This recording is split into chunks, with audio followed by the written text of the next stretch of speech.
tonight to introduce you and inform you to the father of American architecture, Frank Lloyd Wright. He was a rebel on European architecture. He was born July 8, 1867 in Richland, Wisconsin.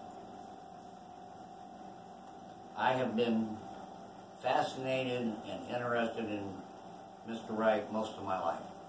I have read several books, including his biography by Meryl Streetus and The American Master by Kalen Smith. I am here, I'm going to try to discuss tonight his early life, his education, and his architectural creations. Mr. Wright had a rough life in the beginning. They moved from Iowa, Wisconsin, Rhode Island, Massachusetts, and finally settled in Wisconsin. His mother was a school teacher and taught him that education was very important. His father, William, was a preacher and a musician. Frank spent most of his early life in the summer times as a teen with his mother's family in Wisconsin. That's where he fell in love with the landscape of Wisconsin, and that affected his architecture later in life.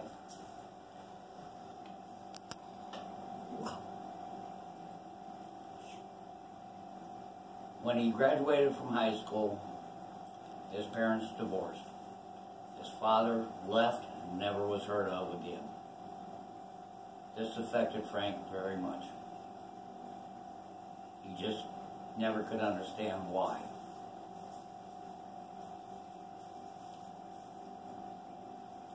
That year he enrolled in the University of Wisconsin to become a civil engineer. To help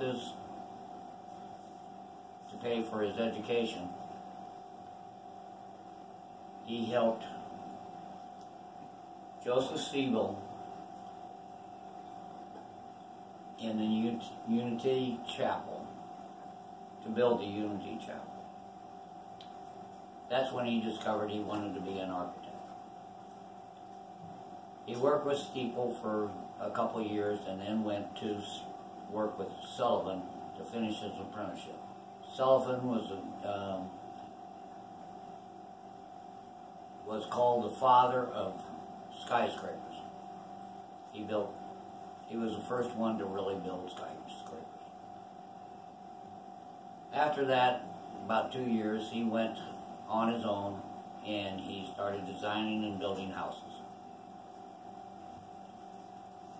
His house in Oak Park is considered one of his first masterpieces. He built several buildings in the next couple of years: the Unity Temple, Talzan, and many others. One of his greatest achievements was the Imperial Hotel in Japan. He said it was earthquake-proof. In 1923, a year after completion, the great Kanto hurricane hit Tokyo and devastated Tokyo.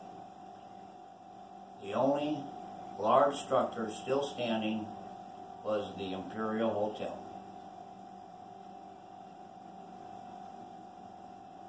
That was one of his major accomplishments. And then we go to my favorite, and I think the greatest creation of all, Falling Waters. It is a magnificent building. It was built over a waterfall. Engineers said it was impossible, But Mr. Wright said he could do it. And he did, and it's still standing today. He not only designed the building, he designed all the interior and all the furniture inside the building. This is a beautiful structure, and if you ever get a chance, you should go visit it. I hope today I have enlightened you on the father of American architecture, and probably the greatest American architect ever, Frank Lloyd Wright. If there's any questions, I would be glad to answer them now. So, in conclusion, Frank Lloyd Wright, the father of American architecture, and probably the greatest American architect ever.